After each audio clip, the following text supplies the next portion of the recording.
Hello and what's up, GSC Pokemon Challenges fam? How you guys doing?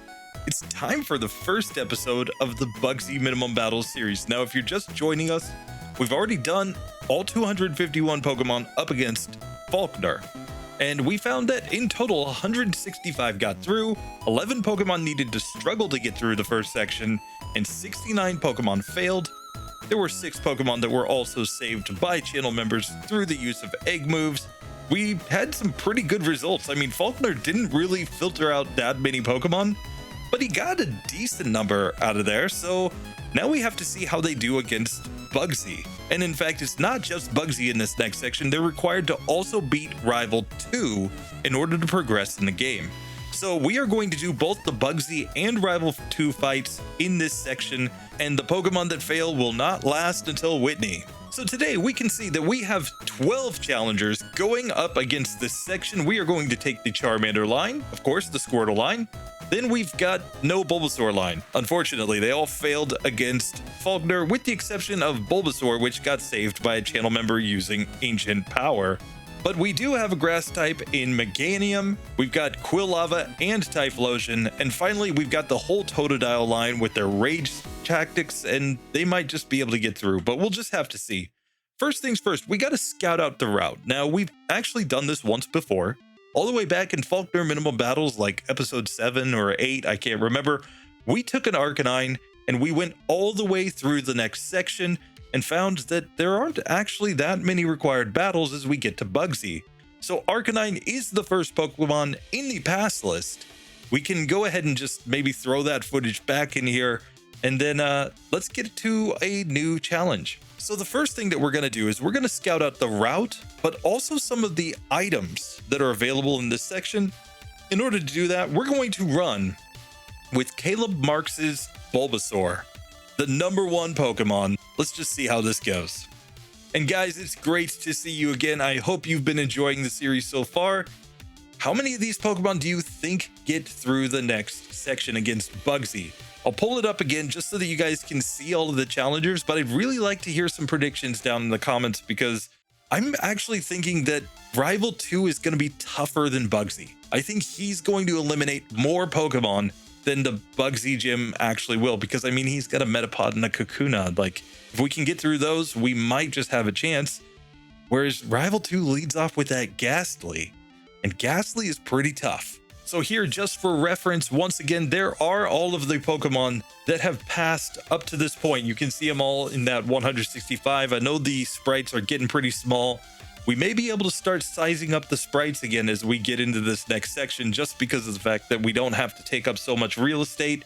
But yeah, tell me which ones you think are going to get through, which you think are going to fail. 1 or 2 predictions is perfectly fine. With that, let's get into this. So the first thing that you're going to notice is that the timer goes back to 0 and the score goes back to 100. We are treating every Pokemon in this section as basically a clean slate. So even the Pokemon that struggled in the last section, they aren't just automatically in the struggle list in this section. We'll still have these separate Falkner lists so that at the end we can go back and kind of see how they progress. So one of the first things that we're going to do in these runs is we are going to, of course, have to complete our little fetch quest. We have to go and meet Professor Elm's aide so that we can get the Togepi egg. But we're also going to reset the game so that the day of the week is Tuesday. Now, you can do that in a normal game. I remember there was a certain keypad combination that you could put in that would just simply reset everything. To my understanding, you would hold down like down, select, and B, and then you'd let go of like the B and which one? B and down, right? And then you would press up and left. Yeah, sorry, I just looked it up. So yeah, it's possible to just reset the game time. And we want to reset the game time here because there is a special item that can only be gotten on Tuesdays. We have to come back all the way over here, basically back to New Barktown, but then we can encounter Tuscany. And Tuscany gives us access to the Pink Bow. Now, Pink Bow boosts normal type moves, and since a lot of Pokemon in this section are going to be using normal type moves, it is a very, very useful item to get our hands on. We can also grab extra berries here, so I've been thinking about how to handle this situation. Obviously, backtracking with every Pokemon will take way too much time in these runs, so what I'm going to do is I'm just going to automatically give myself the Pink Bow and give myself a bunch of berries, because technically, we have infinite time. We don't actually have to beat the game on minimum battles as a speed run.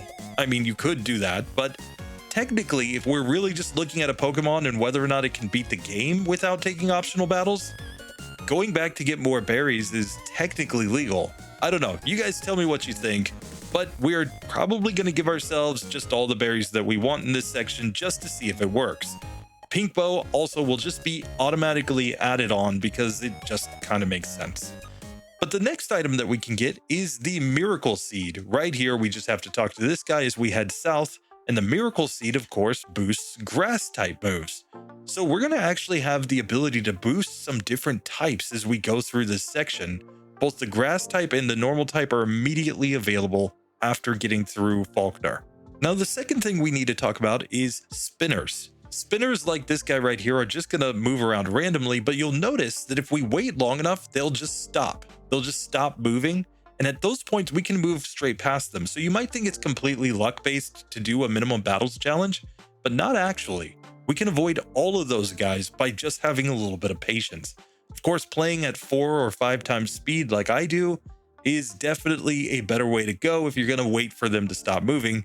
Otherwise, it is at least incredibly tedious. But here in the Union Cave, we don't actually have to fight any trainers whatsoever. We do have to wait for this guy to stop spinning, and once he does, we can simply move right past him. It does seem to take randomly different amounts of time for them to stop spinning, so we are going to just kind of chill here for a minute. And while it's not necessarily relevant to this Bulbasaur, we can also get TM39 here, which does teach Swift.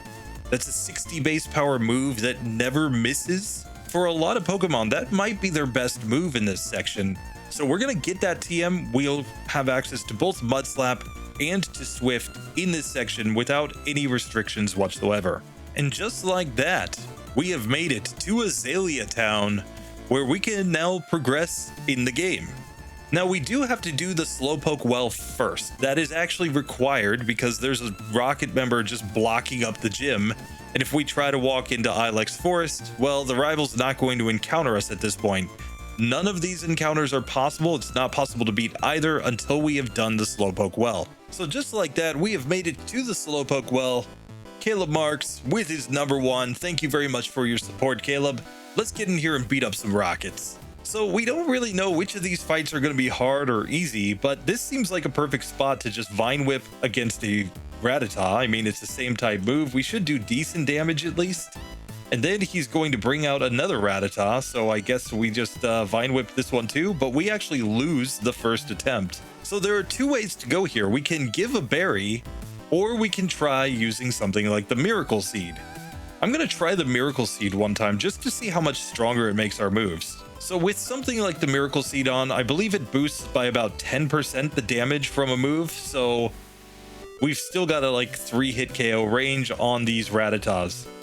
But if we can just get the range, we should be able to get through them. Tackle does do decent damage there though. We level up to level 12, and now we can simply heal up and let's keep fighting some Rockets here. And of course, the Rocket Grunts are all just kind of nameless, so we don't even get to make fun names for these guys. I don't know. We got to come up with some fun names because it's going to be boring to be like, oh, Rocket Grunt female F1. Like, come on. We can change these in the overlay. We can make them far more interesting than this. Now, we're getting wrapped by Ekans, which is kind of stupid. But, I mean, if he just wants to wrap me, I guess we should Leech Seed him. Because then we theoretically just heal back damage as he hits us. Also gonna just Ancient Power there because I can. Very nice, easy win. So now we can come over here and we can fight against this Rocket Grunt, where I think we just Vine Whip first. This is like basically the only place for us to use grass type moves in this section, and then we'll go Ancient Power on the Zubat. Easy win, and we can knock that one out. Nice. The double Zubat trainer. He's clearly the best, guys. Clearly. So finally, we've got this guy who's coughing in the corner, and we're just going to take this opportunity to, I guess, hit him with some attacks. I guess Leech Seed. I've run out of PP and Ancient Power, so now we're just tackling and just hoping to take him down. But this looks like it's going to be a guaranteed win. I mean, what's Smog gonna do? Come on. Easy victory. We get to level 14. We have beaten all the rockets in Slowpoke well. So now at this point, if we try to go into the Ilex Forest, we're going to run into our rival. So it's probably better to go into Bugsy's gym and fight a couple of these easy trainers. The first two that we have to fight, of course, are these little twin girls right here, Amy and May. Come on, why didn't they name them April and May? Come on. Oh, missed opportunity. But here we are against this Spinarak. We can just Ancient Power and wreck it. We get to level 15. We could learn Poison Powder, which we are not going to. But we can also learn Sleep Powder, which we are going to learn over Leech Seed. I mean, Leech Seed's fine, but Sleep Powder, way better. Now we can Ancient Power on Ladybug, just wreck it, and there we go. Easy victory. Now you might be asking, which route should we go? There's one trainer like over here. The problem with this guy is we'll just encounter him once. He has 2 Pokemon.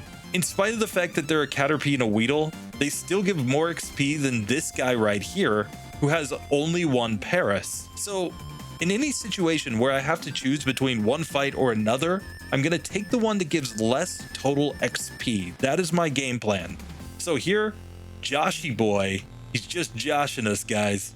We're going to just wreck him with 2 of our Ancient Powers. Easy win. But now we've only got a couple PP left, so we're going to go heal up, and now we should be able to take on Bugsy. As usual, we don't actually have to worry about this last trainer here because it's a spinner, so we're just waiting for them to stop so that we can move past them. And there we go, we've made it to Bugsy. Let's check the stats as we come in. So our number 1 Bulbasaur is coming in at level 15 with 43 HP. We now have a moveset of Tackle, Vine Whip, Ancient Power, and Sleep Powder. But then we've got 25 attack, 25 defense, 29 in both specials, and 24 speed. Let's see how this goes against Bugsy. So here in the Bugsy fight, of course, he's going to lead off with Metapod, which is not going to be a tough Pokemon. And we get an Omni Boost right off the bat. That's ridiculous. And really, we're not scared of this Metapod at all, so I think we just tackle it down. Now we've got the Kakuna out. I'm just going to Ancient Power it once, and it's a 1-hit KO. And out comes Scyther. Now, Ancient Power is 4 times super effective. It doesn't quite one-shot, but we get the Omni Boost again. And a quick attack, we can just knock out Scyther. And there we go, we get to level 17, and we have beaten Bugsy on the first attempt with the first Pokemon. Funny how having a 4 times super effective move is kind of OP. But with that said, there is still one challenge in this section. We've got to take on Rival 2. Let's see how he goes. So here for Rival 2, we're going to definitely go with Sleep Powder first, I think. We want to put him to sleep. He missed Hypnosis, so that was very nice. And now we can Ancient Power him a couple times here to knock out the Ghastly. His next Pokemon, Quilava, will do really good damage with the Ember, but we get it to sleep, and as long as it stays asleep and we're able to use a couple of Ancient Powers here, I think we're golden. He wakes up and uses an Ember, but we do get through and we get to level 18. So now can we survive? Yes, we can knock out the Zubat. And just like that, there we go. We have beaten both Bugsy and Rival 2 with our Bulbasaur. Caleb Marks, you're a legend. Thank you very much, dude. You're the second Pokemon through, only after Arcanine, because Arcanine, come on, best Pokemon ever. Now, one other thing that I know people are going to ask about is about Charcoal, because Charcoal is available in this section of the game. If we wanted to buy it, it's 9,800. Is it possible to sell enough items to get to the Charcoal? I'm not sure. It is technically possible to get enough money after having fought, but we can get it just for free by just coming into the Ilex Forest. You know, they put in a far-fetched quest, guys. It's not a fetch quest, it's a far-fetched quest. So here, by coming in, helping the Charcoal Maker out, we can go ahead and get HM1, which obviously also gives us another move that we could possibly upgrade here. But more importantly, it does allow us to go into this building right here where we can talk to these guys. And it's this guy, yes. Give me some Charcoal. So it is possible to get that before Bugsy if we absolutely need it. So we'll just keep that in mind as an option in the worst case scenario. But there, with that section out of the way, we're going to keep Bulbasaur in the egg moves column. It's one of the few Pokemon that will not be allowed to move in the pass column because it did use an egg move, so it's not technically legit. But with that one being done, let's now get into today's proper challengers.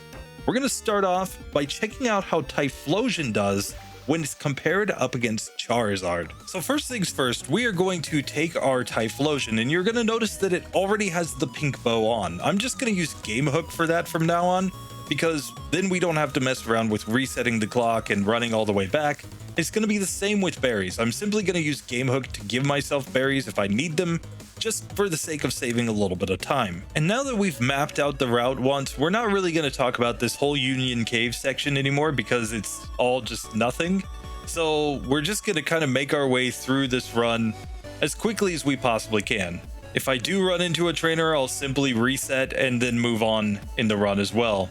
Now, the other thing to note is that a lot of Pokemon can learn TMs, things like Mudslap and Swift here, but we're not going to add them on willy-nilly. We're going to only add them on when we find a situation where we actually need that move change to possibly progress in the run. Because for me, it's just as interesting to figure out if any Pokemon can beat the game without even needing TMs. So we're just going to keep that as a possibility. It was possible in Gen 1. We had tons of Pokemon that were able to do it, but maybe in Gen 2 it becomes completely impossible. Maybe the power creep is just too much in the late game. Red might just be too tough. Who knows? So now we're just going to see if there's any difficulty at all with any of these rockets. For Typhlosion, I really just don't see it being a problem. We're just going to spam Ember on everything down here, and I think pretty easily win. Now, I think the logical strategy is to go straight into Bugsy's gym. Obviously, as a fire type, we should do really well here. We've got the stats as we come in as well. Level 14, 50 HP. Ember on the moveset should be enough just with that, but we've also got Leer, Smokescreen, and Tackle if we need them. And we've got 33 attack, 31 defense, 40 special attack, 33 special defense, and 38 speed just coming into the gym. So here, let's fight the twins, and we can hopefully just burn them. There we go. Yes, your spider gets burned, and your ladybug never had a chance. And all of these fire types are going to have such a massive advantage on this trainer. And Joshua here, just going to put out his little Paris, whatever his zombie thing is, and we just one-shot it. Yes. Speaking of, on RBY Pokemon challenges, I've been doing a lot of challenges where we change the types of Pokemon, and a lot of people are calling for the Ghost Bug Paris run. I'm kind of here for it. I think it would be hilarious, but let's just see. Anyway, we've made it to Bugsy himself, so let's check the stats on Typhlosion. We are now level 15, 53 HP, same moveset as before, but now 35 attack, 33 defense, 43 special attack, 35 special defense, and 40 speed. I think we got this, guys. Let's fight him and just take him down.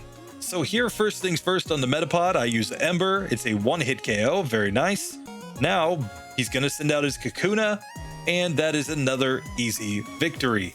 Finally, we've got the Scyther. I don't think we need to mess around. It looks to be a two-hit KO, and just like that, Typhlosion has beaten Bugsy at level 17. So now all that remains to do is to fight our rival. I'm going to go ahead and first heal up, and then let's take on this challenge. And while, of course, Mudslap strats could work on the Ghastly here, I'm going to try without it first. Let's just see if we can use the Embers to get through.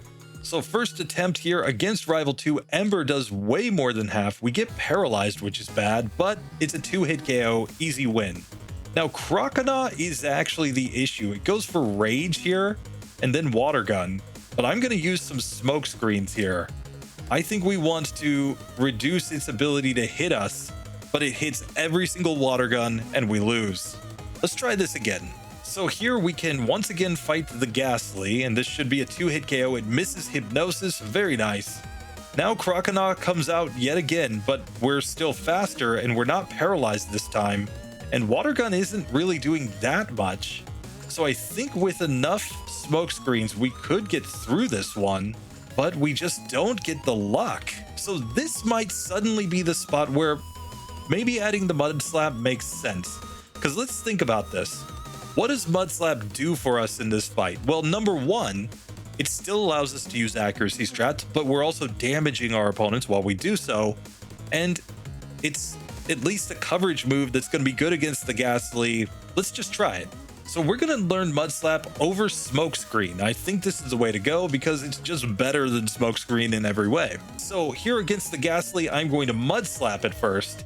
It's still looking like a 2-hit KO, and we get the misses that we need. But now Croconaw comes out, and it's not like Mud Slap's going to do massive damage or anything, but we are still lowering accuracy while chipping it down. So I think this is a pretty good situation. I'm going to Leer now just because I can. Let's even give a second Leer. Now the Tackle should do a lot more damage than that. Yes, very nice. We take down the Croconaw right there. And now we're going to go Ember on this Zubat. It goes Bite, no problem. We easily win. And there we go. We have gotten through Rival 2. Now I'm just going to get access to the Charcoal just before we finish this one. I'm just going to do up to this point with all of these Pokemon just so that all they need to do is cut the tree and they can move on to the next section. And just like that, we have completed this section. So our Typhlosion at level 18 with 62 HP is going into the next section with Ember, Leer, Mudslap, and Tackle. We still have Swift in the bag if we choose to learn it. And we've got 42 attack, 39 defense, 50 special attack, 42 special defense, and 48 speed. Our speed is going to be good, but in the next section, remember, we're going to have to take on Whitney, who loves to spam rollout.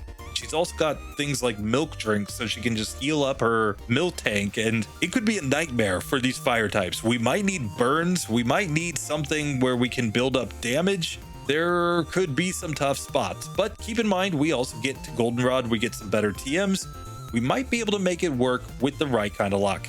Anyway, Typhlosion's through. Now let's check out our Charizard. So here with Charizard, I think it's going to be more of the same. I don't think we need to really worry too much about anything in this next section. We're pretty OP, but it's going to be really interesting as we go down into the weaker and weaker members of our team, because we could find situations where we start to get wrecked. Now, it's obvious that if you were a speedrunner, you would not want to just sit here and wait for these guys to stop spinning. I think you'd have to save and just hope to get past them. But in most cases, as a speedrunner, these guys aren't really that hard, so you would just fight them and get the extra XP. It's a faster way through the game anyway. So now we can take on this next section where we've got the Slowpoke well, and of course, we should just pretty well clean up in this section, I think. Now, I just realized that my Charizard was still named Typhlosion, so I fixed it as we're coming into this final rocket. And here, I mean, I'm going to be really interested to see what Pokemon get walled here. You know, there were a couple Pokemon that could get walled by somebody like Honest Abe in the last section, but the nameless rockets, I think, just have no shot of walling basically anything decent. But they could whittle out some of the Pokemon that would otherwise just fail on Bugsy and Rival 2 anyway. So hopefully they do their job just a little bit, guys. I mean, I know you're just there to blast off, but you know, maybe do a little bit of work while you're there. So we have the tail of the tape as Charizard comes in at level 14 with 50 HP. We've got Scratch, Growl, Ember, and Smokescreen. We should be perfectly fine as far as moves here. We've got 33 attack, 31 defense, 40 special attack, 33 special defense, 38 speed. We're basically identical to Typhlosion, with the exception being the flying type. But let's see how this goes in these fights. So against the twins, it should just be a matter of spamming a couple of embers. We get to level 15 right there. One more ember gets us another easy victory. Now we can take on the Paris guy, you know, Mr. Parisian over here. And then we can make our way straight to Bugsy. Charizard is now at level 15 with 53 HP. Same moveset as before. And we've got 35 attack, 33 defense, 43 special attack, 35 special defense, 40 speed. So let's just see how this goes. I predict a very easy win. So here against Bugsy on round 1, Ember just destroys Metapod. Very nice. Level up to level 16. He sends out his Scyther first. And he goes Fury Cutter. Why? Why? We're a flying fire type Pokemon. Why would you use Fury Cutter of all things? And yeah, I don't understand the AI there. But then Kakuna comes out and we one-shot it. Easy victory. So I'm I'm not sure how the AI exactly makes its decision what Pokemon comes out next. I've seen things like Rival 2 swap Pokemon and things like that. So there could be some like really interesting situations where we actually do end up getting an easy win or a lucky win just because they do something really inexplicable. We'll just have to see. But here it's time to fight Rival 2. Let's see how this fight goes. So first things first, against the Ghastly, I'm going to go Ember, and he uses Spite on Ember. Good job, buddy. Now he sends out his Croconaw. Let's see how much damage Scratch does. It does like nothing, so of course we'll be back into the smokescreen strats.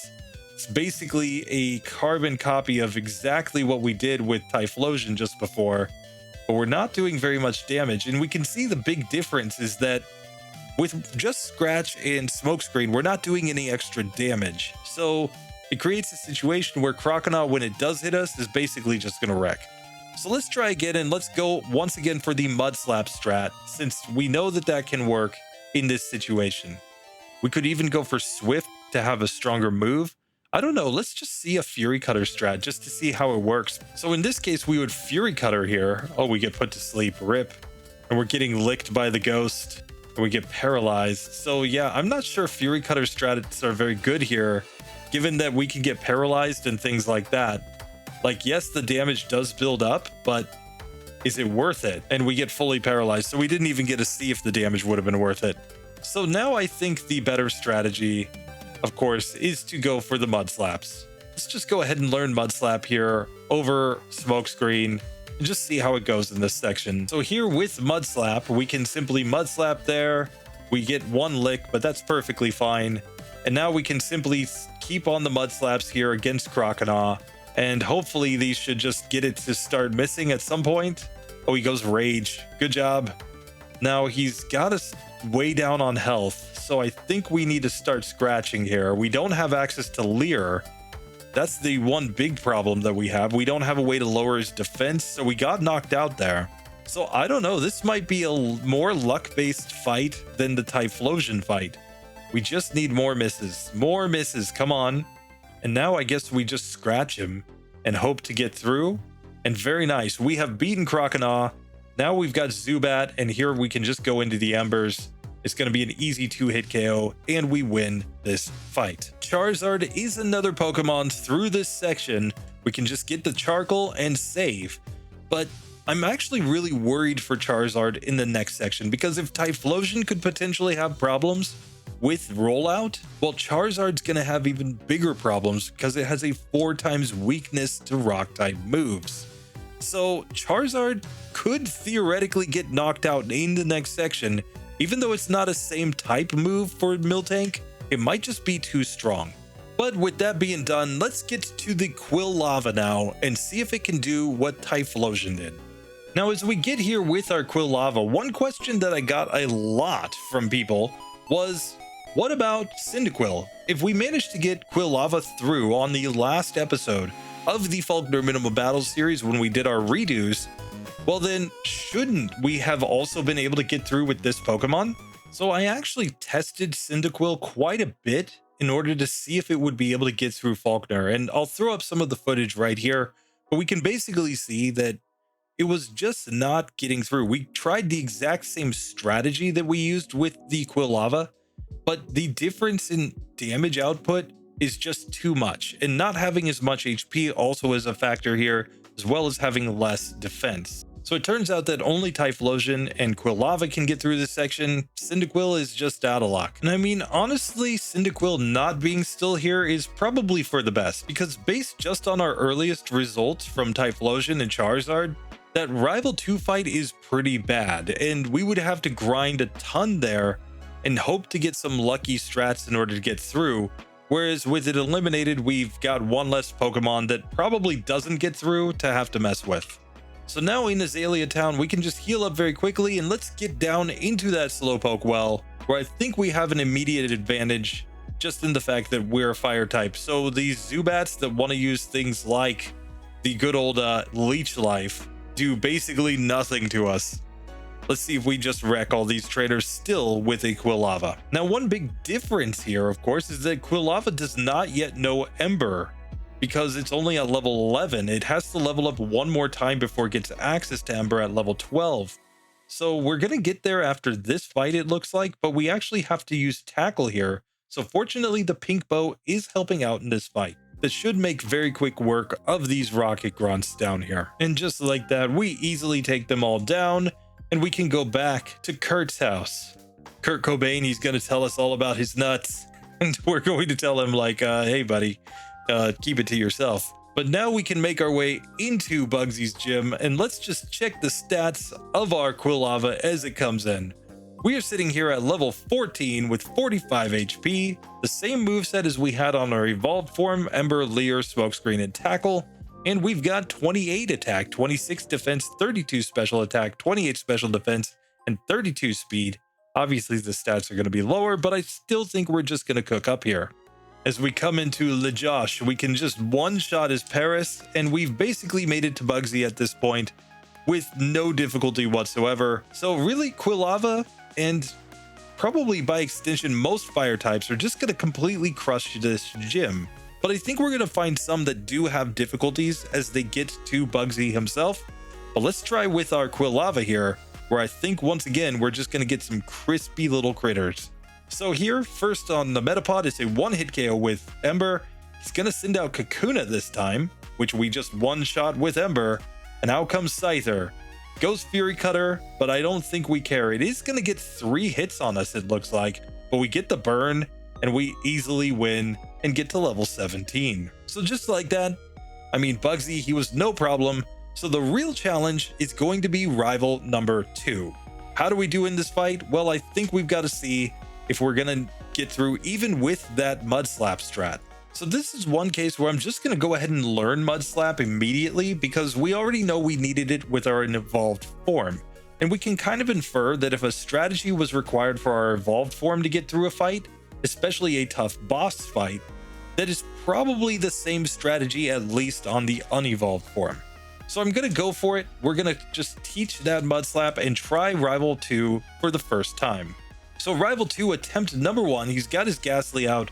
I'm going to Mud Slap it, and this one appears to be a 3-hit KO with the Mud Slaps. So we've been put to sleep by Hypnosis, and now we're getting licked, and we can really just do nothing about this fact for now.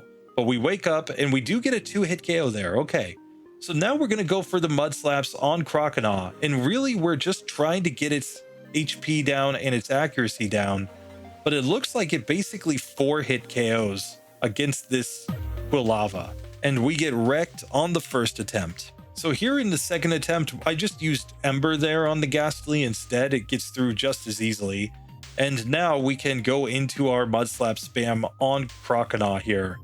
Now, I'm not sure if we want the pink bow or if it's better to go for something like a berry in order to heal up in this fight. And there, for some reason, he went Leer turn 1 on us, which is kind of inexplicable. It does nothing for his strategy, but he still manages to knock us out. But what is clear is that there's some percentage chance that our opponent will use certain status moves rather than just going all in on attack, which is a big difference from the first gym where everything just spams their attacking moves. So coming back to this one with a berry, we're just going to try this because it might help us to be able to heal up in the middle of that fight against Croconaw. Let's just see. So here we're going to still stick with Ember on the Ghastly. We get Hypnosis, which is kind of bad luck. It's not what we wanted, but we did wake up pretty quickly. Now we're going to take on Croconaw, where we're going to go into the Mud Slap spam, just hoping to get enough accuracy drops that it stops hitting us with so many water guns. But here we do get a heal, so we should be able to survive one more water gun if it hits. And this is now the point where we've gotten its accuracy down quite a bit. So I'm gonna Leer and Leer again, and then we'll go into the tackles here. So we just need a lot of misses, but there we get through the Croconaw. Now the question is, how do we do against this Zubat? Well, we have a 2-hit KO and it knocks us out. So we need more HP than that if we're going to be able to get through. Now on this one so far, we are getting really good accuracy luck against Croconaw. We haven't actually been hit by it until just now and we get a heal up. So hopefully we got a chance to get through with better HP, and then that should get us through this final Zubat. We're at 32 HP still, and with the Ember, we get confused, but we hit another Ember and win. So Quilava does get through. It's very inconsistent. The berry strat is the way to go there, though. I think sometimes it's probably better to have that extra turn or two rather than to boost your damage with something like the pink bow. Pink bow's only giving you like maybe 10% more damage, right? But with that, we can at least say that we've gotten a second stage Pokemon through. Now let's see how Charmeleon does in this section. So of course I expect Charmeleon to mostly be the same as what we just experienced with Quilava. We're going to, again, I believe, get access to Smokescreen in this section. If we do, we should be just fine. It's coming in at level 13. So yeah, we should get there well before we have to take on rival number 2. Now I will say it's really surprising to me that they didn't put any required battles in this section in Pokemon Crystal. Now one thing that is worth noting, of course, is that the positions of some trainers are different in Pokemon Crystal versus Pokemon Gold and Silver. There are actually some of these fights that we can just skip completely that would be required in Gold and Silver. I don't know a full list of them, but I do know that there are a few here and there just scattered throughout the game that add so many more battles that sometimes it's a little ridiculous to do minimum battles in that version. So here in the Slowpoke well, we're basically just going to spam Ember on all these Pokemon and hopefully get easy victories. So right here we beat Jesse Jr. and we get access to Smokescreen. So we know that we've got that move now. We're still probably going to end up replacing it, of course, with Mudslap here. But let's just see if we can get through at least this next section without even needing it. So now we can take on the last Rocket Grunt. Let's call him James, guys. I mean, he's sending out the coughing. We're just missing a Meowth down here. We've got Mini Jesse and James coming in, easy wins, and we have gotten through with our Charmeleon. So with that being done, I think the only logical strategy is just to go beat up on Bugsy's gym. So let's check the stats. We're coming in at level 14 with 45 HP. We have Ember, Growl, Scratch, and Smokescreen. We've got 28 attack, 26 defense, 32 special attack, 28 special defense, and 32 speed. Let's see how this goes. We're gonna say wee to Paris. Sorry, that's funny to me. Oh, I'm a child. Wee. Oh, wee. Oh, I'm bad. So yeah, that guy's gonna become Mr. Wee over there, I think. Here, let's fight against Bugsy. Let's just see how we're doing coming into this. We're gonna look pretty similar to our fellow challenger Quilava. We've got a level 15 Charmeleon coming in with 47 HP. The moveset Ember, Growl, Scratch, Smokescreen. We don't even have the pink bow on right now. RIP. But we don't need it. We've got 29 attack, 27 defense, 34 special attack, 29 special defense, and 34 speed. Let's see if it's enough as we take on Bugsy round 1. So here against his Metapod, Ember, easy win. What's he going to send out next? He's going to send out Kakuna. Very nice. So Kakuna gets wrecked. And now we can look at the Scyther. Fury Cutter does nothing. We do over half with a critical hit, and it's a 2-hitter to take down the Scyther. So Bugsy turns out yet again to be a complete joke. I expect that later on he's gonna be hard against something. We just haven't gotten there yet. So with that being done, let's just go heal up and let's take on our rival. But I think yet again, we just have to take what we've learned from our evolved form, which is that Mudslap is going to be the strategy here. So we learned Mudslap over Smokescreen. Let's try this fight one time. So here against the Ghastly, I think we're sticking with Ember. It should be a 2-hit KO. We get paralyzed though, which is terrible. And now we have to get through to the Croconaw. And I did not put on the berry. This is bad. This is really bad. And he gets a critical hit turn 1, 2. So we're wrecked. And now let's Mudslap. We do outspeed Croconaw, fortunately. And we're getting pretty decent accuracy luck so far in this one. So if we can get all these accuracy drops set up. Now we don't have access to Leer, so we don't have any way to use that sort of strat. So instead I'm going to Scratch him. And it looks like one more hit, and there we go. We do get through right there. Now the Zubat comes out. We're just going to spam the Embers. It looks to be a 2-hit KO. And just like that, Charmeleon joins the victors column. Very, very nice. So I don't think it's particularly surprising that fire types have managed to get through. but it is kind of surprising how difficult that Rival 2 fight feels. Really, even with fully evolved Pokemon, we're having some tough spots there, which I did not expect. I expected that fully evolved Pokemon just cruise, and then maybe it's the mid stages or the unevolved forms that would have some semblance of difficulty. But no, we've actually seen he's legit tough. Charmander is coming up next. Obviously, we don't have Cyndaquil. Charmander might be the first Pokemon to really struggle on this section. Let's find out. So here as we make our way out with Charmander, I'm honestly wondering if we might need to go Swift strats for the first time with this one. Keep in mind that Swift is effectively 60 base power, whereas Scratch is only 40 base power. So it is like a 50% boost in damage output. And given that we're going to have a weaker attack stat, we might actually want that move when we come up against that Croconaw. Any way we put it, we're going to have lower stats, so everything should just be a little less easy, a little less consistent here. So let's just see if this even works. One very significant factor is that we've actually outsped everything up to this point as we run into a trainer, rip. But we've managed to outspeed the Croconaw every time up to this point. So we haven't really had to worry about getting hit as much. But what if we have a Pokemon that doesn't outspeed there? We could be in a situation where suddenly we're getting wrecked because we get one water gun before we even get to set up our first smokescreen or mud slap. So here we'll talk to Kurt the Chipmunk and we'll make our way right on over to the Slowpoke well, where yet again we're gonna have to level up a little bit, but we do have Ember, so let's see how this goes. So one thing that is really apparent here with this Charmander is that it's not doing as much damage to our opponents. And that does have me a little bit nervous, in spite of the fact that we've apparently named him Charmeleon. Let me fix that. But yeah, he's just not doing as much damage and he's not getting the same ranges. So there we go, we got the overlay fixed. Let's take on James right here at the end. I mean, I believe that Team Rocket did get demoted in this section, so it would make perfect sense that they would just be randos down in the Slowpoke well. But right here, we can see as we beat him, this was a really close fight. Now, I didn't heal coming in, but we are all the way down to 1 HP as we get through that.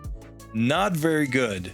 Now, fortunately, we do get a free heal there, and we can make our way into Bugsy's gym. Let's just check the stats. So here in the gym, we've got a level 14 Charmander with 39 HP. Scratch, Growl, Ember, and Smokescreen is the moveset. We've got 24 attack, 22 defense, 26 special attack, 24 special defense, and 28 in speed.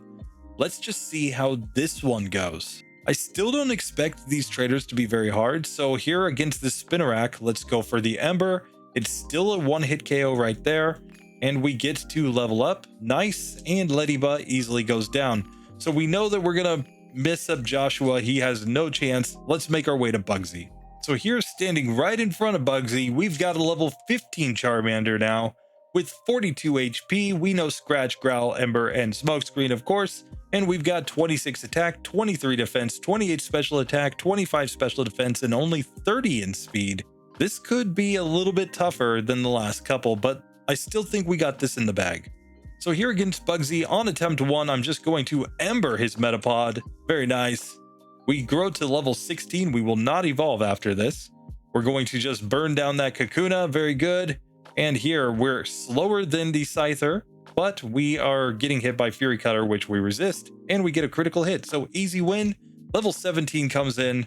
We're just going to avoid the evolution at the end there. So here for rival number 2, we're going to just take what we've learned so far. Let's learn the Mud Slap, and we will learn that over Smokescreen because they're basically the same. And let's also add the Berry here.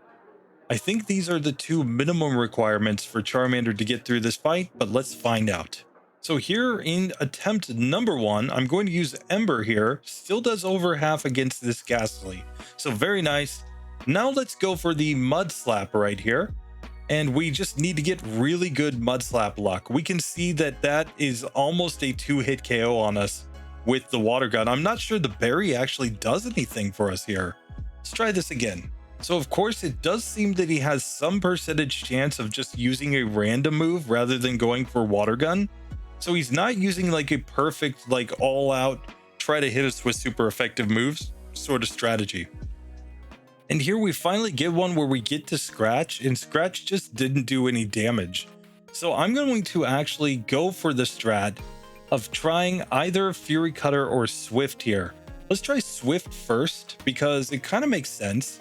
It's a normal type move, it's stronger than Scratch. Let's just see if it helps. So funny enough, this is a spot where the berry actually isn't helping us at all because we're still at 2-hit KO range on that Croconaw. So there's even a decent chance that we don't even get to use the berry on that fight. So we really need the luck, so I think we have to go for the pink bow with the Swift TM and just hope that we can get enough accuracy drops that we actually have a chance to knock this one out. So here we have gotten its accuracy all the way down and we finally get through Croconaw there, and now it's on to this Zubat where Ember does about half. We get confused, but we hit the next Ember, and there we finally managed to get through with our Charmander. That took so many attempts. But hey, we've gotten a first stage Pokemon through this fight. I was about to go even for Fury Cutter strats just to see if maybe the buildup would be enough in order to eventually get us through against that Croconaw, but we didn't have to go that route in the end. So just like that, Charmander does get through, and it gives me a little bit of hope that maybe this section's not going to be as big of a wall as we think. So we can see that so far we have gone 5 for 5 against Bugsy and Rival 2. They actually haven't walled anything yet. But now I think it's time to give Meganium a quick run, because this could be one that gets absolutely wrecked. So here Meganium is kind of an interesting Pokemon overall, because I think it's going to be one that could really struggle in this whole section. When you consider we're going to be up against a lot of poison types, we've got a lot of bug type moves coming up, and of course our rival is going to have a Quilava. We could just get wrecked in that whole section. We also have a disadvantage that we don't learn Swift, so we don't have a really good move to use together with the pink bow. We're just going to be stuck using like Tackle against some of these Pokemon that resist our grass moves. The other possibility, of course, is to see if the Miracle Seed plus Razor Leaf does enough damage. So we're going to come over here and find out that Kurt took an arrow in the knee, and I think we're just going to give the Miracle Seed to Meganium, and let's just see how this section goes with it. Obviously, Gatekeeper number 1 here, we can just spam the Razor Leaf and probably do really good damage. That almost one-shot the first Rattata. And we even get the one-shot on the second one, so easy victory right there. But now we have the issue of Jesse Jr., who is not going to be weak against our moves, and we're just going to have to sit here and hope to do enough damage. But here against the Ekans, I do think we can make the argument to go for Reflect here just to reduce damage, since Poison Sting is super effective, and then go for the Razor Leafs and just hope that we do enough damage to get through before it can knock us out. And that just barely worked, but we did win, so we've got at least one victory right there. So obviously Bad Boy has nothing on us, and it's time to take on James down here. Let's just see how he goes. So here I'm going to go for the Razor Leaf. Smog is super effective, but fortunately it seems like a critical hit Razor Leaf is doing enough damage that we should be able to get through this one just fine. Let's just tackle him down, and we've gotten through that whole Slowpoke well with Meganium. And we need to check the stats. We are at level 14 with 51 HP. We know Tackle, Growl, Razor Leaf, and Reflect. We've got 33 attack, 38 defense, 33 special attack, 38 special defense, and 32 speed. So we're fairly defensive, not super fast. Reflect might give us a chance, but let's just see. First, we got to take on the twins, and we are just going to hold down A on Tackle, uses Scary Face to lower our speed, but we should be able to get through this one just fine. It's a 3-hit KO. We can learn Poison Powder at this level, which we will not. And now Ladybug comes out. It's not a situation like Bulbasaur where we learn Poison Powder and Sleep Powder at the same level, but we get through that fight just the same, no problem. Now we have to take on our good old Parisian friend, and let's just see if we can knock him out. So here he tries Poison Powder on us, and it fails fortunately, and he misses Stun Spore, and he's just a 3-hit KO there after he scratches us. So here let's save and let's make our way past this trainer. We're in front of Bugsy, And now we can check the stats. Meganium's coming in at level 15 with 54 HP. Don't worry, we'll heal up real quick before the fight. We've got Tackle, Growl, Razor Leaf, and Reflect. And our current stats are 35 attack, 40 defense, 35 special attack, 40 special defense, 34 speed. But let's just see if we have any shot actually. So here, Bugsy, round number 1. Of course, the Metapod's not too scary, and I think we can Razor Leaf it because we just really want to get through this one as quick as possible. Now, we're going to level up right there. I think we're going to set up a Reflect right here.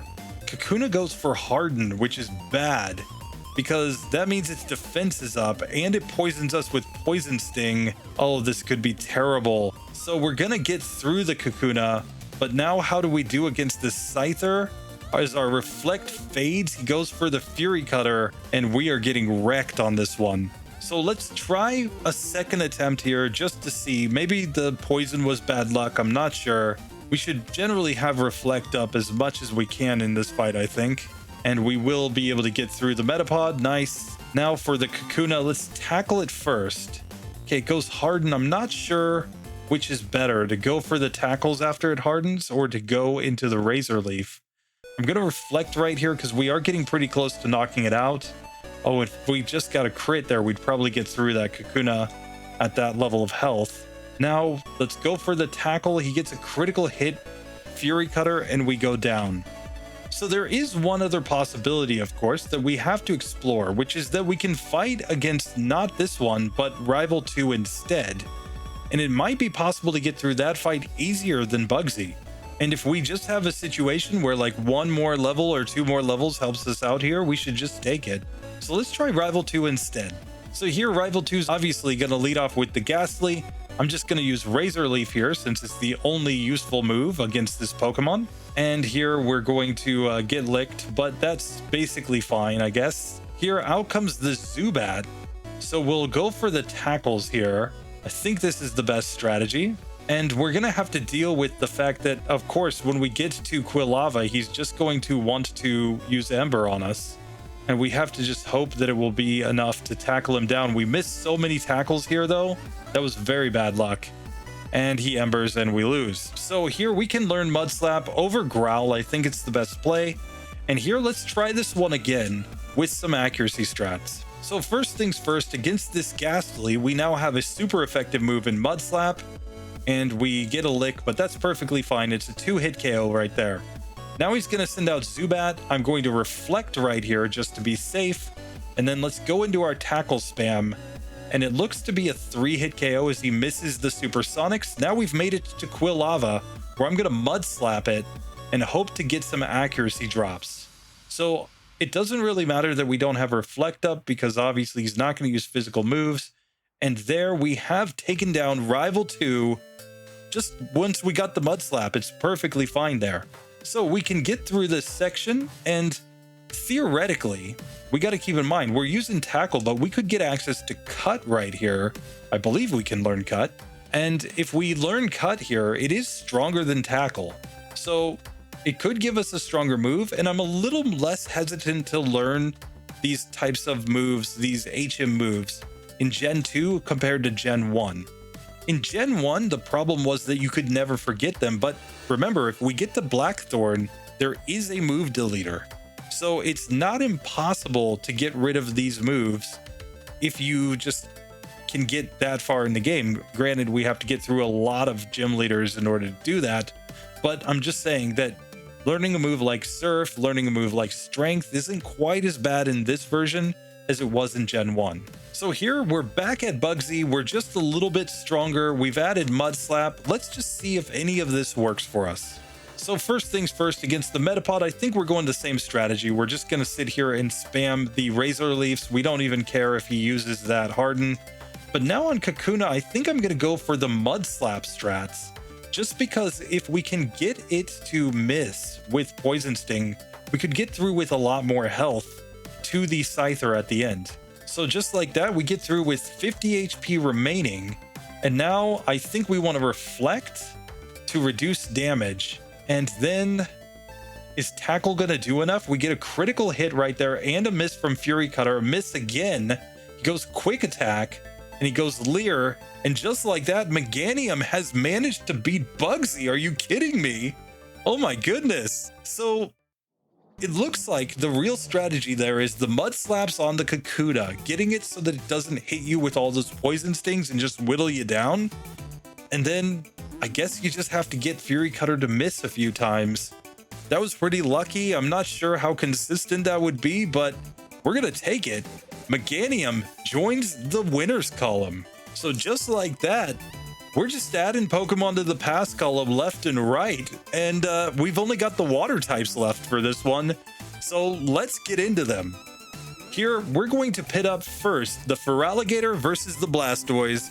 Which one is the better water starter? So here, of course, we know that the Feraligatr comes in with access to Rage. And since Rage is just completely good in Gen 2, we're probably going to have an easy time here. If we can just build up the Rage on that Bayleaf, I think we're just going to destroy it. And otherwise, I think we can also get access to Fury Cutter, which is also a reasonable strategy here.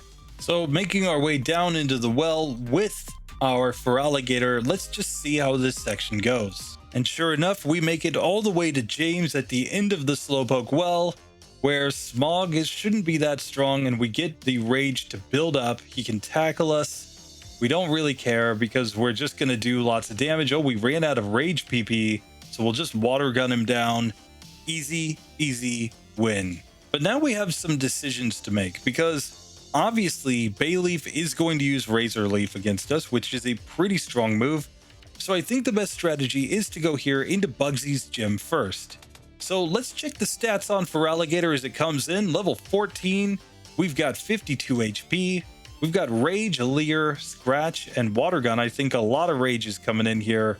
And we are going to go with 39 attack, 38 defense, 32 special attack, 33 special defense, 32 speed. We're mostly an attacker here, a physical attacker. Let's see how this goes. So first on the twins, Rage doesn't start off very strong. We need them to damage us, but it's still a 3-hit KO there on the Spinarak. Now Ladybug can just do whatever it wants. It goes supersonic. We're still just going to Rage it down. Easy victory. So here we can just easily make our way straight to Bugsy. So with Feraligatr, we're now level 15 with 55 HP. Rage, Leer, Scratch, and Water Gun. We're going to come in with the pink bow on. 42 attack, 40 defense, 34 special attack, 35 special defense, and 34 speed. Let's see if we can just build up the Rage to beat this guy. So here on the Metapod, I'm just going to spam Rage.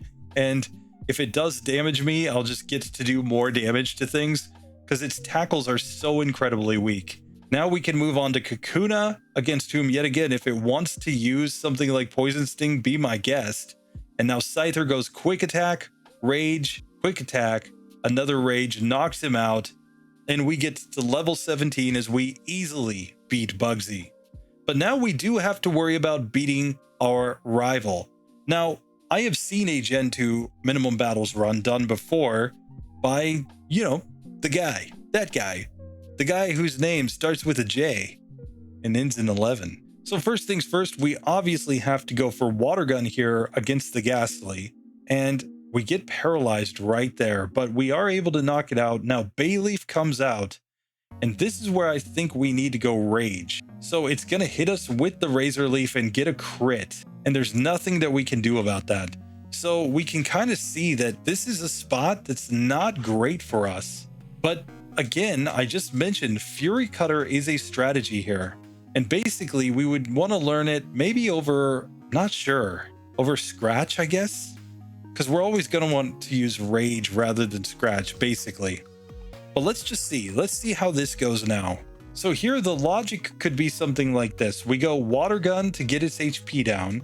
And now we start trying to build up the Fury Cutter on this Ghastly. Now we don't really like being paralyzed, but we do knock it out. Very nice. Now Bayleaf goes Reflect and it misses a Razor Leaf, but we are just paralyzed so many turns that we can't get through that. So I think we need to not get paralyzed here first and foremost. And then we get a nice Hypnosis miss there. We really don't want to be put to sleep either. And there we can knock that one out. We're still going to be faster than Bayleaf, and we knock it out with our Fury Cutter. So now we can get here to the Zubat where I think we just go Rage. It can bite us. Who cares? This is now an easy victory. And Feraligatr has beaten Rival 2 and has beaten Bugsy. Very, very nice. So with that being done, now Feraligatr I think is just fine in the next section. We're going to be able to use Rage in that section as well as getting access to some new moves. So it might just be fine. We'll have to find out against Whitney, but now it's time to find out if Blastoise has any shot. Keep in mind, Blastoise doesn't have a Rage, and I don't think it learns Fury Cutter. We'll have to see. If it does, it might be able to repeat that same strategy, but if it doesn't, this could turn out to be a wall. Let's find out. So here I'm just gonna have to get used to the route, having to come back here and get this egg every time. Like, what is with Professor Elm and his aide and all their eggs? Come on. They're putting all their eggs in one basket, hoping that we'll go win. So one thing that is important to note, I am using this new overlay that is built on GameHook. And if you haven't heard, or if you're not a big Scott's Thoughts fan, you may not have seen the news that GameHook is actually no more. So we don't know the full story, what exactly happened. You know, there's a lot of speculation, a lot of rumor, but nobody actually knows for sure. What we do know is that the dev who was in charge of GameHook just suddenly said, I'm not doing GameHook anymore. All the files are gone. Website's gone. Everything's gone.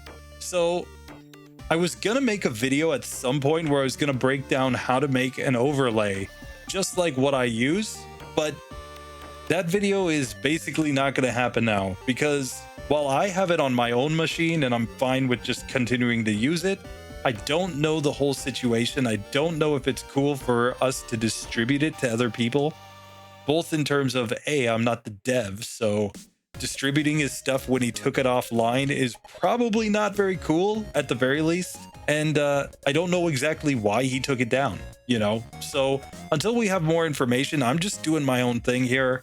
And I'll still be using the GameHook software as part of my own overlay. But if you guys also notice any weird errors or glitches, it's just because the software is not supported anymore. So if I have something come up, I'm not going to be able to go to anybody and ask them to help me out. So just be aware. Anyway, back to the action. We have made it to the Slowpoke well. Let's see how we do here with Blastoise. So here I am going to start by just maybe, which do I use? I guess Bubble. Yeah, look at the bubbles. Look at the little bubblies. We knock out that Rattata in 3 hits. So yeah, the fact that we're stuck with Bubble here is really nerve-wracking. Just gonna say. Fortunately, we are getting pretty close to learning Water Gun, which will be a massive improvement over this Bubble, because look how little damage we do. Oh, this is terrible. I don't know if we should go Tackle instead. I should definitely have put on the Pink Bow though, because that is probably our best bet at this point. But just like that, we get to level 13, we get to learn Water Gun. We're going to learn it over Bubble since it's just a clear upgrade. We can even test out this upgraded move now as we get to the next rocket here. And look at the one-shot there on that Rattata. And now it's clearly a 2-hit KO on these Zubats. So we're just doing double the amount of damage with Water Gun compared to Bubble. And with a critical hit, we just take James down and very easy victory. But now we have some more decisions to make. I'm going to go straight into Bugsy's gym because yet again, I don't know how we're going to do against the rival. So here we can check the stats as we come in. We are now at level 14 with 51 HP, Tackle, Tail Whip, Water Gun, and Withdraw with that Pink Bow on for now. And we have 33 attack, 38 defense, 33 special attack, 39 special defense, and 32 in speed. So here against the Spinarak, it's not quite a one-hitter. It's going to be a 2-hit KO to knock that one out. And against Leddyba, it is faster because we got the speed drop and we get confused and hit ourselves in confusion, but we knock it out on the next turn. So very, very nice. Now here we have the situation where we're actually resisted by this Paris. So we're going to have to spam Tackle here to get through. Now, fortunately, I don't think it's going to matter too much. Poison Powder doesn't do that much. Scratch isn't that strong, so we can easily get through that fight. And now standing directly in front of Bugsy, we're up to level 15 with Blastoise. We've got 54 HP, Tackle, Tail Whip, Water Gun, Withdraw. No change to the moveset there. But now we've got 35 attack, 40 defense, 35 special attack, 41 special defense, and 34 speed. Let's see how Bugsy goes. Now, obviously, we don't have access to the rage strats here. So instead, I'm going to set up some withdrawals right off the bat, hoping to just get it so that these Pokemon don't do very much damage. Because we know that Metapod will basically do nothing, and we can then just spam the water guns. We don't care about all their hardens when water is special in Gen 2. So here now against the Kakuna, we get an easy one-hit KO. And against Scyther, it's not going to do very much damage with its Fury Cutter because we've got so many set up with the withdrawals. So we managed to survive and knock it out and get to level 17. Even though we had no misses, we still were able to win that fight. But now comes the real challenge. We have to find a way through our rival. And sure enough, unlike Typhlosion, we do get access to Mud Slap, but we do not get access to Fury Cutter. So we can't go Fury Cutter strats here. We may have to go for some kind of really ridiculous like Mud Slap strat, but let's see how this one goes. So here we're up against Rival 2, attempt number 1, and here we're going to Water Gun here, and we get put to sleep. Good job, good job.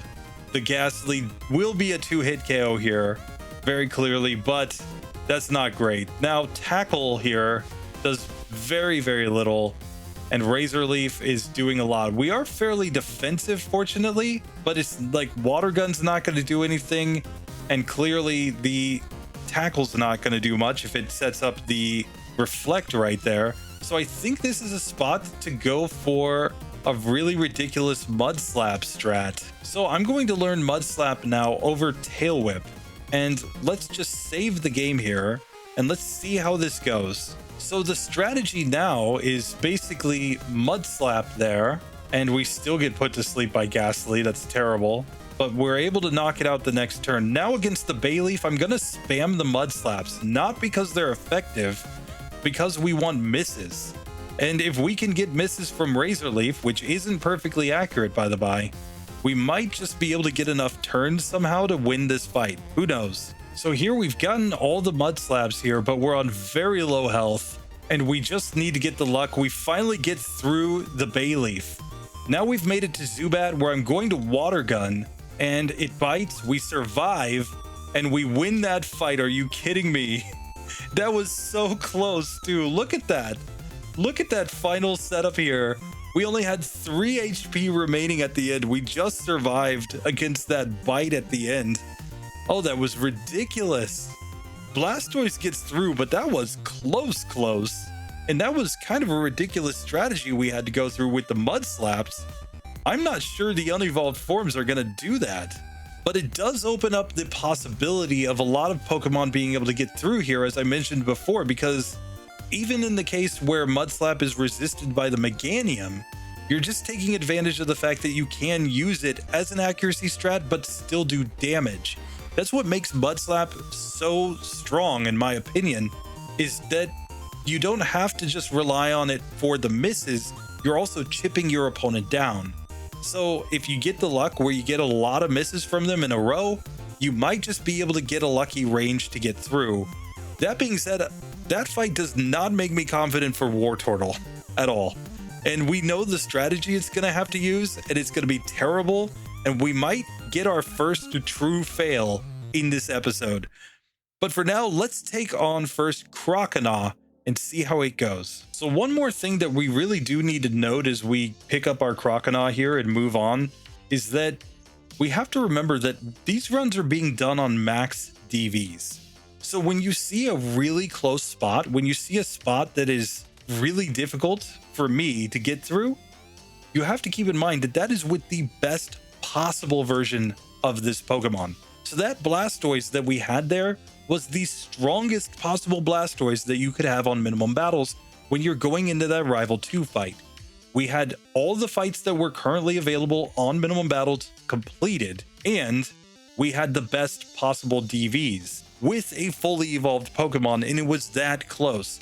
So if you came back and you tried to do this with anything less than max DVs, that could be absolutely terrible. So I'm just saying, when you look at these results, take them with a little bit of salt because they're not necessarily representative of every random generation of a Pokemon that you would get. So if you're not using something like a Game Shark or Game Hook to set your DVs, you could run into much bigger walls here. And at that point, just take the optional battles and get through. So Kurt's gonna take a knee after that very long Rival 2 fight, and we're going to come in here and beat up all these rockets. I have a lot more confidence here since I know that we're already coming in knowing Rage. So we learned Water Gun as we beat Jesse Jr. there, and now we do at least have a same type move as well as Rage to try to get through this section. And just like that, we take down James, and we are through the Slowpoke well. So with that, Kurt, he's just gonna randomly be like, okay, I feel better now. Did you kind of finally catch your breath there, buddy? Come on.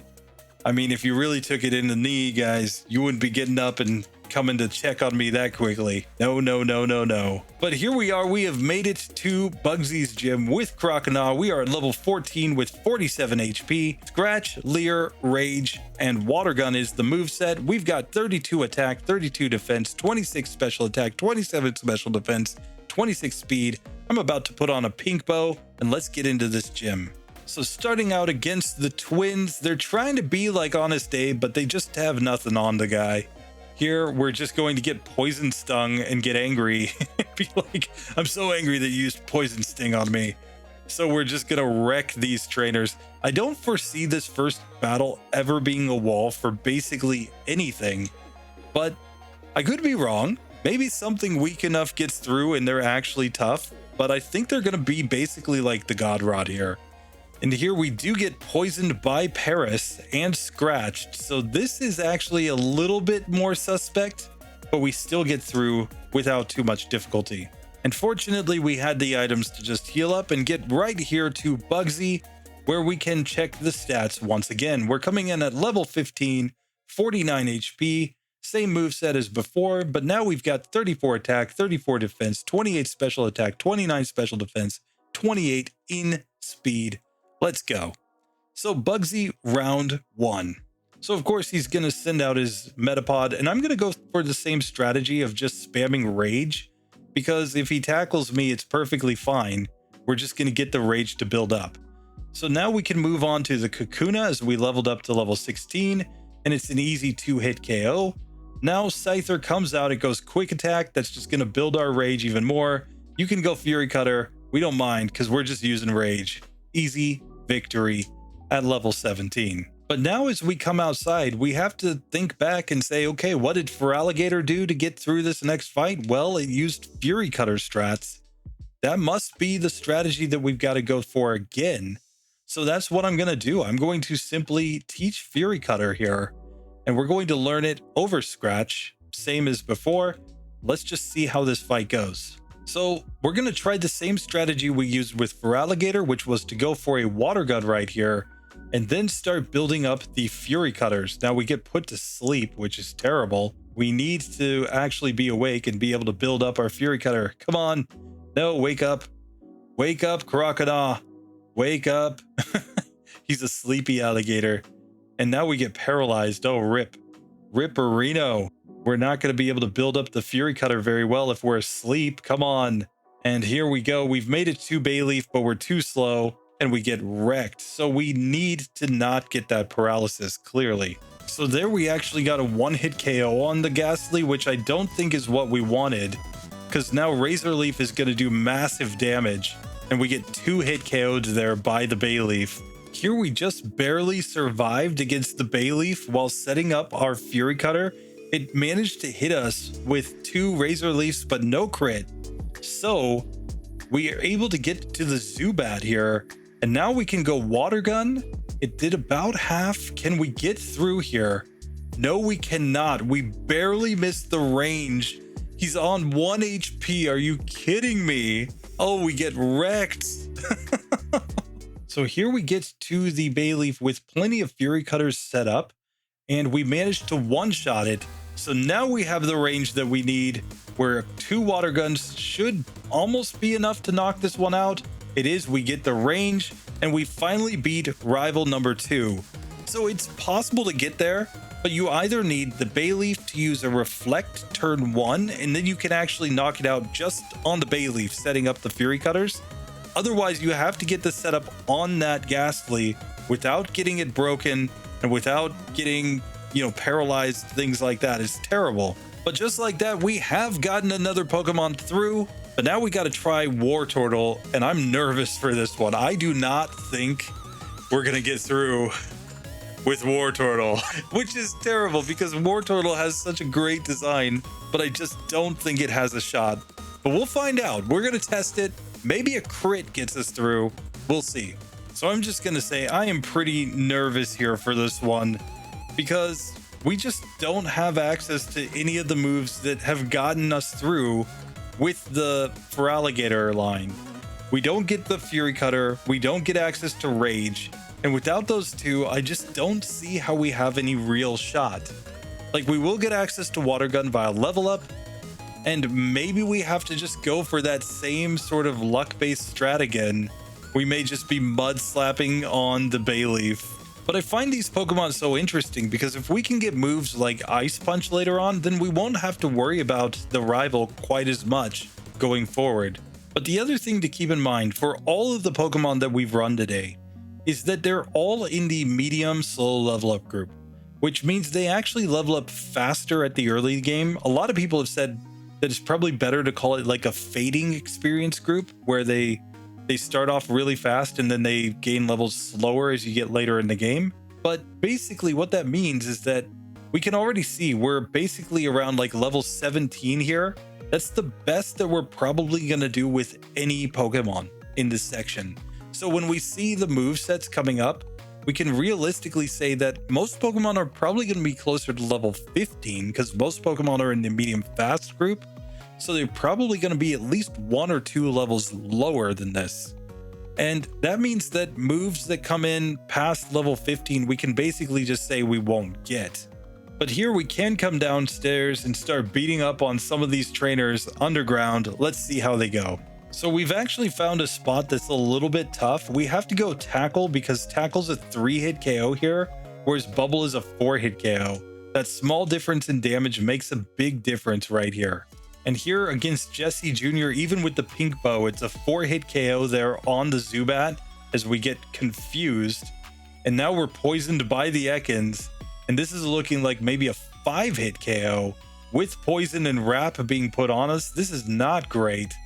We could lose here. And yeah, we do. We get wrecked by Jesse Jr. So we actually are finally reaching the point where some of these rockets are actually a little bit difficult to get through. I had to go out and heal up. Now let's try Jesse Jr. again.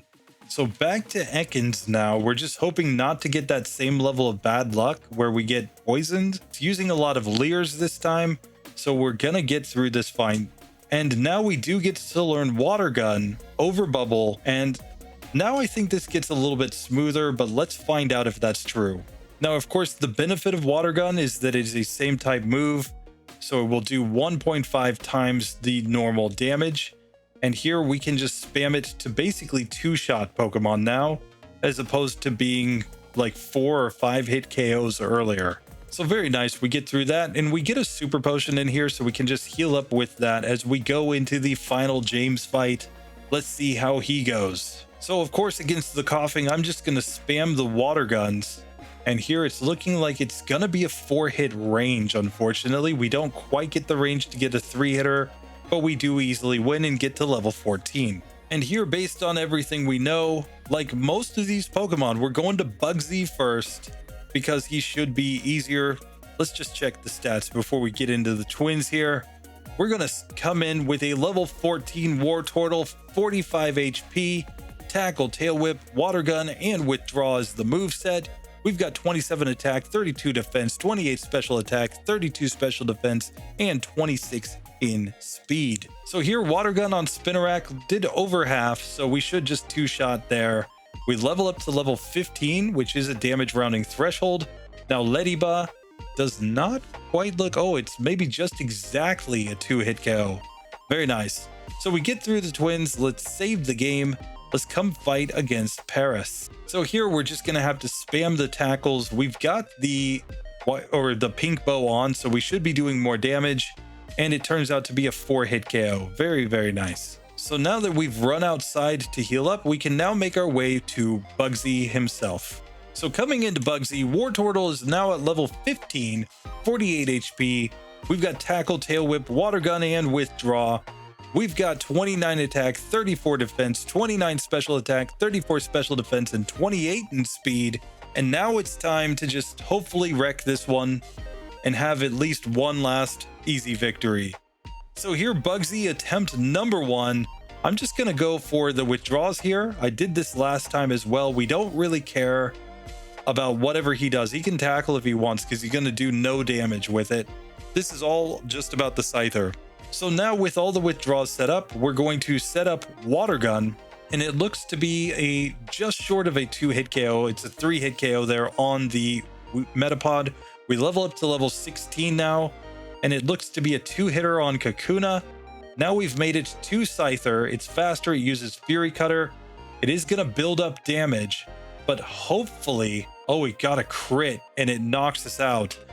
Oh, if we could just have gotten slightly better luck, we might have gotten through that one. But the amount of damage he's doing at the end makes me think that all of the withdraws are necessary here. In this one, we get poisoned by the Kakuna. Very bad luck there.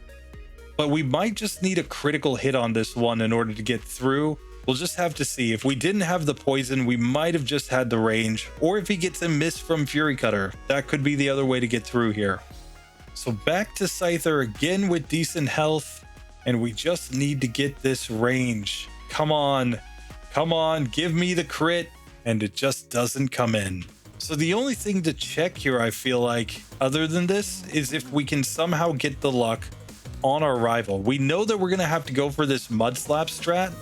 But let's just see if we can maybe get really lucky here. So here, Rival 2 attempt number 1. Let's see what the ranges look like. Mud Slap doesn't quite do half here.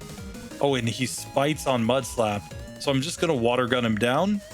But now we get to level 16 as the Bayleaf comes out. We're going to start Mud Slapping as it goes for Reflect. We don't really care about the Reflect so much as we care about hopefully getting its accuracy all the way down. And with 2 Razor Leafs, we are on very low health, but we've gotten its accuracy down as low as it will go, and Tackle just doesn't seem to do enough damage. So this is another spot where it might just be too luck-based to get through with this Pokemon. So here against Bayleaf, we're going to go all in on the Mud Slaps. He's doing some random stuff like Reflect, Poison Powder. Come on. So here we've gotten his accuracy all the way down without taking a single hit. So if we're going to get through on one, this has to be it. Come on. He's missing the Razor Leafs. He hits a Growl, which is kind of bad, but we get through the Bayleaf. And now we can go... Oh, I would withdraw by mistake. Water Gun looks to be a 3-hit KO here on this Zubat, but we have enough HP. We should get through. Very nice. We get to level 17. We did beat our rival with our Wartortle. We got a very, very lucky range there, but we'll take it. It happened within a few resets, so now we have to beat Bugsy. Now we have no choice. We just have to get through this fight, and maybe at a higher level. Keep in mind, we got up to level 17 now. This might just be enough to get through. So here, first things first, we're going to set up the withdraws, same as before on this Metapod. We just want all of the defense when we get to the end. So now we can simply go into the Water Guns. It should be a 2-hitter now, purely on that Metapod. And now on the Kakuna, it goes Harden, perfectly fine.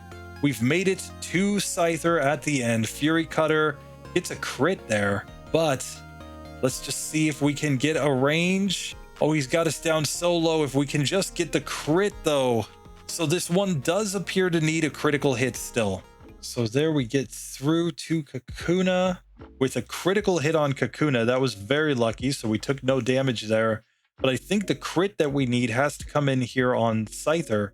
But it misses the Fury Cutter, and we get the crit. So we do win. There we go. So Wartortle, it was not pretty, but it gets through. So at level 18, Wartortle, 56 HP, same moveset as before. We've got 34 attack, 40 defense, 35 special attack, 40 special defense, 32 speed. I think we can get through Whitney. Because keep in mind, again, if we get desperate in the next section, we can get Ice Punch. And if we just get that freeze on the Miltank, I think we can win. I don't know. Does she use healing items? I'm not sure. That's something for me to learn in this generation. Do any of these gym leaders use healing items for status? Because that would be ridiculous. But regardless, I think we've got at least a chance with Wartortle. Let's see how it goes in the next section. With that, let's just save the game, and it's time to get to the last two Pokemon. We've got to check out our Totodile, and we've got to check out our Squirtle. Totodile up first. But here with Totodile, we are going to take on all these rockets in the Slowpoke. Well, I think we're going to be just fine. We're just going to put Rage in the top slot and just spam it until we hopefully win. So there we do finally learn Water Gun as we beat Jesse Jr., and we can hopefully just clean up even faster now against these opponents. So now that we have no-name Jesse in front of us, we're just going to keep spamming Rage as he tackles or he uses Smog, and we should be able to build up enough damage that we get through this very easily, even with a little Totodile. So here, let's save the game. Let's check the stats right now on Totodile.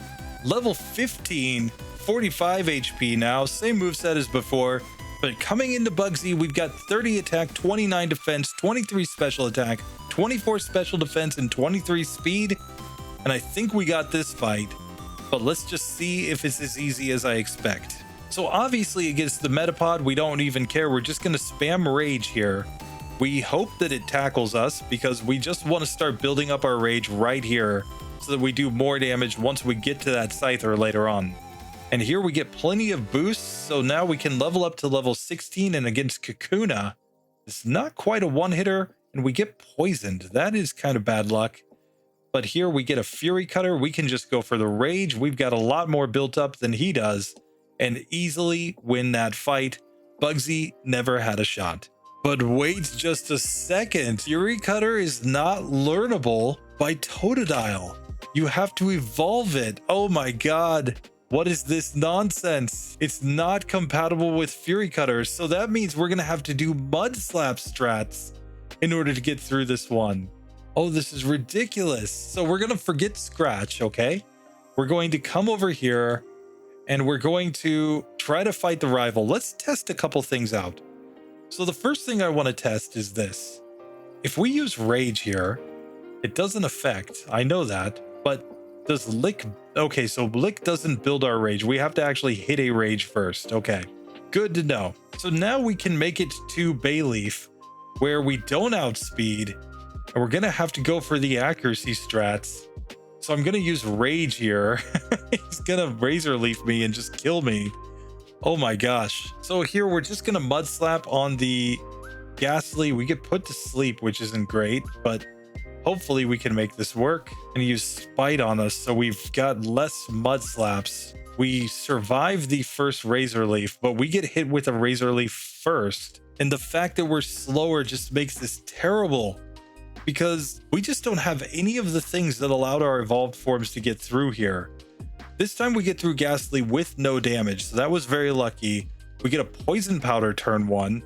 Razor Leaf turn 2 does more than half damage, and now we just have to pray, and we're not gonna get it, guys. This might be the first Pokemon that gets eliminated here. So there are a couple of things that work here from what I can tell. The first is that in Pokemon Gold and Silver, you actually gain more XP in this section because there are more required battles. That's one. But the second factor is that because of that, you just need one more level for this Totodile to evolve into a Croconaw. And once it's a Croconaw, you can simply give it Fury Cutter and it can just wreck. So when you're doing a full game run with the Totodile line, it is the only starter that can beat Falkner on minimum battles easily in Gen 2. And it's also the only starter that can get access to Fury Cutter in order to beat this Bayleaf. We've already seen that even one level lower than it would be when it evolves, Croconaw still manages to win this fight with the Fury Cutter strat. But Totodile doesn't learn Fury Cutter, which means it's just out of there. I just don't see a way through this fight that doesn't involve just insane luck. Like, we've gone for some accuracy strats here. We've obviously gone for some lucky wins. This is too lucky, guys. Way too lucky. We're not even close to doing nearly enough damage. And if we could somehow get all of the mud slaps set up, we're still just banking on just god tier luck to get it done. The difference between this one and, say, the Croconaw, the Wartortle, etc., is the fact that we're slower than this Bayleaf. The fact that Bayleaf gets to hit us with a Razor Leaf first, that makes this one borderline impossible. So I'm not saying it's completely impossible, because obviously the accuracy strats could eventually work, but we're going to have to just call it right there on this Totodile. So here with our final Pokemon of today, we have our Squirtle, and I believe Squirtle still will learn Mud Slap, so it should at least have a chance at our kind of broken strategy that's not going to be consistent, but maybe, just maybe, it finds a way through. Well, I'm not going to waste any time. We know that we need the Mud Slaps in this one, so I'm just going to give it right here, and let's get through this section and get some levels so that hopefully we can beat these top tier trainers. And just right here, we're already running into a bit of a wall on the very first Rocket Grunt. There we finally get through, but that took 5 attempts just to beat that first rocket. So fortunately, we do beat Jesse Jr. and we do get access to Water Gun, so we have a move upgrade. But we're taking a lot of damage here, so I have to backtrack out to heal before we can progress. Fortunately, Water Gun is doing a lot more damage, so I think these fights become more consistent after we get this move. And just like that, we're just gonna slap some mud into Jesse's face now that he's been demoted to Nameless Rocket Grunt. But we can move on now, and it's time to take on as many of these trainers as we can inside of Bugsy's gym. Not sure if we'll beat Bugsy right away or not, but let's try at least the other trainers in here. So let's check the stats as we come in. We're coming in at level 14 with our Squirtle, 41 HP, Tackle, Mud Slap, Water Gun, Withdraw. We've got 23 attack, 28 defense, 24 special attack, 27 special defense, and 22 in speed. Speed is our weakness, but let's see if we can get through this. So first up, the twins. We're just going to spam the Water Guns here. I think it's the only strategy. We get a 2-hitter there on Spinarak. Ladybug comes out. It's a little bit better special wise, so we're going to have to knock it out in 3 turns from the looks of it, if we can ever move. There we go. So we get through the first battle. Now we're gonna see Josh in his Paris, and we're just gonna sit here and spam tackle. Don't think there's any other strategy here.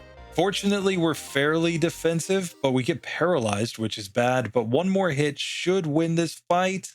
There it is, finally coming in. So we're gonna go heal up, and then we'll come back and take on Bugsy. So here now, right in front of Bugsy, let's check the stats. We're at level 15 with 43 HP, Tackle, Mud Slap, Water Gun, and Withdraw. With the pink bow on, we've got 24 attack, 30 defense, 25 special attack, 29 special defense, and 23 speed. Let's just see how we do against Bugsy on the first attempt. So here against the Metapod, I think we just set up all our withdraws. So standard stuff right here. We just want to resist damage as much as possible by the end of this, because obviously as an unevolved Pokemon, we're going to take more damage. Now here I'm going to spam the Water Guns and hopefully just get through this one. It's a 3-hit KO here. Now we can move on to the Kakuna. I'm actually going to Mud Slap the Kakuna a couple times just in order to hopefully get it to miss. Let's Water Gun. He Poison Stings, and we Water Gun right there. So now Scyther. We have the withdraws set up, but it looks like our Water Gun is doing about 9 damage per hit. And at 9 damage per hit, that means that we need 6 hits in order to knock this one out. And we get wrecked by the Fury Cutter there. So I do not think that fight currently works. So we're going to have to go try to fight our rival and see if we can get the luck to get through there. Otherwise, this is going to be another Pokemon eliminated. So here, let's try Rival 2 for the first time. And the strategy, clearly, we have to Mud Slap right here. He misses a Hypnosis, which is fine. Uses Spite on us, and he misses Hypnosis. Okay. We level up to level 16 right here, but Bayleaf is faster. It goes Growl, and now Razor Leaf does well over half, and we get completely wrecked. We're back in this situation where we're trying to use Mud Slap strats, but against an opponent who is significantly faster than us. So we just don't get to use the Mud Slap first. We have to use it second. And whenever you're going second, that's just really, really bad in these spots because you have to take the hit. If we were really bulky, if we were a Pokemon that could take, 3 or 4 hits from them, maybe this would work. But the fact that we're basically a pure 2-hit KO range here, I just see no way that we're ever getting through this fight. And sure enough, we're just getting wrecked. So I'm going to give Bugsy a couple more attempts. If we can't get through him, we're just going to have to declare that Squirtle is out of there. So here we get a miss from Fury Cutter, though we are poisoned. So we might need just some crazy luck from here, like another miss in order to get through this, or a critical hit. It just didn't work that time with the poison, but man, without the poison, one miss from Fury Cutter might be enough. So this time we're back to Scyther without poison, but we just need to get some serious luck. He misses a Fury Cutter right there, and we get a crit. Are you kidding me? This is like the best luck we could hope for, and we finally beat Bugsy. It took 5 attempts, but Squirtle does get through. So it's the moment of truth. We're back to the rival, 1 level higher. Let's see if we can finally manage to beat him. We're still going to be outsped by everything, I think. And it's still a 3-hit KO there on Ghastly. We do manage to knock it out. We're 2 Bayleaf.